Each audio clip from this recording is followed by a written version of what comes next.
Welcome back to New Rockstars. It's me, NT, and what was that backstabbing Elia Kane up to in Mandalorian Season 3? Why did she double-cross that poor Dr. Pershing like that just for some cloning supplies? Well, if you look at all the clues that Lucasfilm seems to be dropping in their Disney Plus shows and beyond, I believe that you can quite clearly see that they're trying to tell us all the secret ingredients needed to create one Supreme Leader Snoke, and basically Palpatine's grand secret plan to terrorize the galaxy. So let's find that all out together, my nerd babies. But like always, be sure to head on over to nerdriot.shop where you can pick up one of our new Mandalorian inspired shirts or our other designs based on, Super Mario and The Last of Us. Nerdriot.shop is the best way to support the channel. Head on over to nerdriot.shop today. All right, how does this new season of The Mandalorian, specifically Chapter 19, tie into Emperor Palpatine's secret plans to secure power in the galaxy after his death? And what have Lucasfilm heads Kathleen Kennedy and Dave Filoni been planning with their secret narrative that spans across the Star Wars Disney Plus shows like Obi-Wan Kenobi and Andor? Well, in a nutshell, Emperor Palpatine's main goal was to secure himself the most powerful Force-sensitive body to resurrect in should his old, frail body in the bathrobe be tossed down a tube by an angry black cyborg samurai deadbeat dad one day. Who knows? Maybe it'll happen.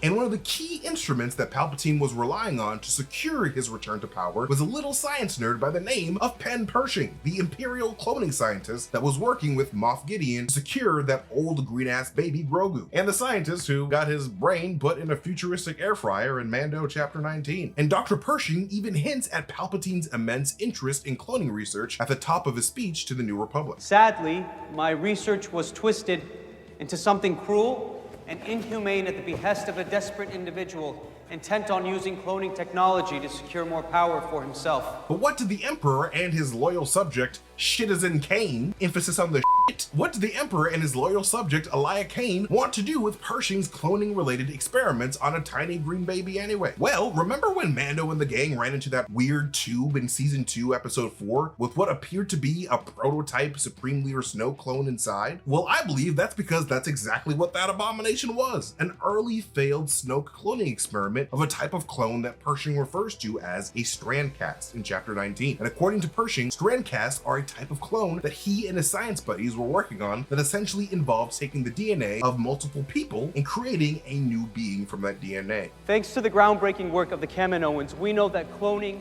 can duplicate an individual from a single genetic strand. What my work explored was the hopes of combining multiple strands to create replicas that incorporated the best genetic attributes of both donors. And a Strand-Cast clone is exactly what it was revealed that Supreme Leader Snoke was all along when Kylo Ren arrives at Palpatine's secret Sith cloning facilities on the planet Exegol, as a bunch of Snoke Strand-Cast clones can be seen in a tube. But this raises two important questions. One, if Snoke is a Strand-Cast clone, then whose DNA is Snoke even made out of? Because the last time I checked, Snoke didn't look anything like a tiny green baby, unless I wasn't wearing my glasses. And two, if Snoke isn't part Grogu, then why the hell did the Emperor need Grogu in the first place? Well, the answer to that second question comes in Mando Season 2 after Team Mando discover a recording of Dr. Pershing in the laboratory of that failed Snoke Strand-Cast clone. In that recording, we learn the exact reason why Pershing and the Emperor were interested in Grogu, and it was not for the purposes of cloning Grogu, but instead to capitalize on the potential of Grogu's blood, in particular, Grogu's M count. Replicated the results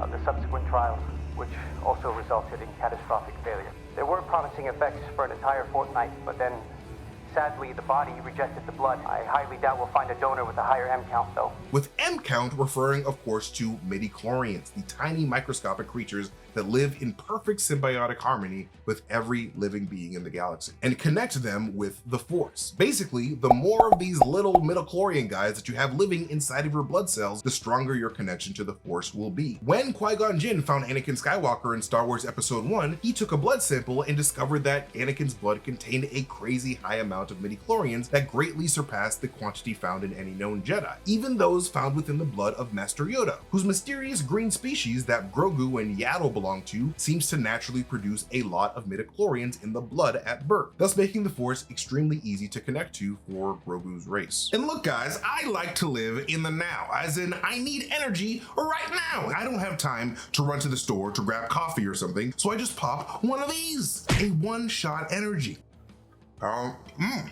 Well, I feel the energy coming to my body already. Jesus Christ, here you go. I feel the power. One-Shot Energy Chews are a healthy and convenient energy-boosting supplement candy for gamers, athletes, YouTube hosts, and everyone, really. Each energy chew has 75 milligrams of pure caffeine plus 600 milligrams of additional nootropics to give you a serious energy boost that works immediately as you chew. And man, does it work. Like, as I was chewing that, I felt the alertness and power coursing through my veins. Like, put it directly into my veins, I say. The Focus Chews are great when you need to concentrate, and they give you a natural boost of energy with B, C, D, and E vitamins, plus zinc to help with immune system support, and the amino acid tyrosine. But my favorite ingredient is the blue raspberry flavor, Rasbosine. Both energy chews and focus chews are plant-based, naturally sweetened, and designed to give you the energy and focus that you need without a bunch of fillers and chemicals and shit. So get started with One-Shot Energy today by going to oneshotenergy.com/newrockstars for 10% off of your order. That is oneshotenergy.com/newrockstars for 10% off your order. And we thank One-Shot Energy for sponsoring this video and giving all the viewers the extra shot of energy that they need to survive and thrive and be nerdy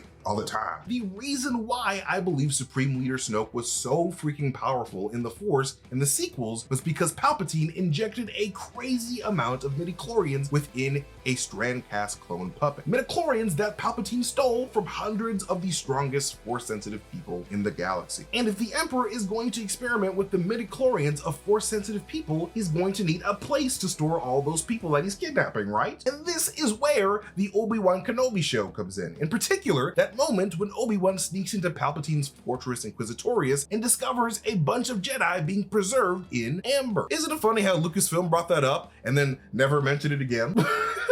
Isn't that weird? I believe that this moment was included in the Obi-Wan show because it is a moment that is supposed to be one that moves Lucasfilm's narrative of Palpatine's resurrection and revenge plans forward. Every new piece of Star Wars media seems to be working together to leave hints towards how Palpatine did this. Even the freaking video games. Like, I don't know if you guys remember the Star Wars Battlefront 2 campaign, but soon after the Battle of Endor, Luke Skywalker ends up visiting a planet called Pilio that Palpatine actually had a secret base on. And Pilio was special because Pilio was a planet covered in amber. Amber that I believe that the Emperor would end up mining from Pilio and bringing to the Fortress Inquisitorius. Why? To preserve the midichlorians of the Jedi that he kidnapped for experimentation. Because midichlorians only exist in living beings. So he had to preserve them. That tomb in the Fortress Inquisitorius is actually the Emperor's midichlorian stash, where he farmed Jedi blood like those scientists in Jurassic Park took dinosaur blood from that mosquito stuck in amber. But let's get back to that first question from before. If Snoke is indeed a Strand-Cast clone with multiple DNA samples inside of him, whose DNA was combined to make Snoke? This is where the Andor show comes in. Because remember Andy Serkis's Kino Loy character, who was a supremely good leader who kept all those prisoners in line with nothing but fear and the power of his super strong voice until he was inspired by Andor to lead a prison break? Yeah, I don't think things ended too well for our friend Kino. Emperor Palpatine is a petty man who always liked to capitalize on his failure. Although Palpatine did lose some of his Death Star workforce in that prison break, Palpatine gained the knowledge of the power of Kino Loy's commanding voice and leadership ability. We will never have a better chance than this.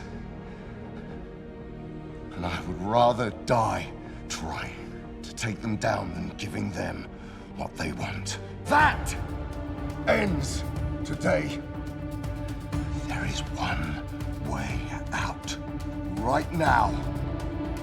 The building is ours. So what do I think the Emperor did? He killed Kino Loy, of course, for starting a rebellion, because rebellions would not be tolerated in the Empire, but not without securing Kino's DNA and mixing it with his own to Strand-Cast clone a new kind of leader, a supreme leader for his new First Order with a crazy high M count from all the midichlorians Palpatine shoved inside of this new clone. But yes, this is the secret narrative that I believe that Lucasfilm is teasing with all of their Star Wars shows to try to explain how Palpatine returns and Supreme Leader Snoke's origins. But anyways, thank you guys so much for watching this video. You can follow me at MasterTainment on Twitter if you guys want to see me tweet some weird shit and some really fun theories. But more importantly, you can follow Rockstars wherever we are on the social media. But yes, thank you guys again for watching, and I'll see you guys next time. Goodbye.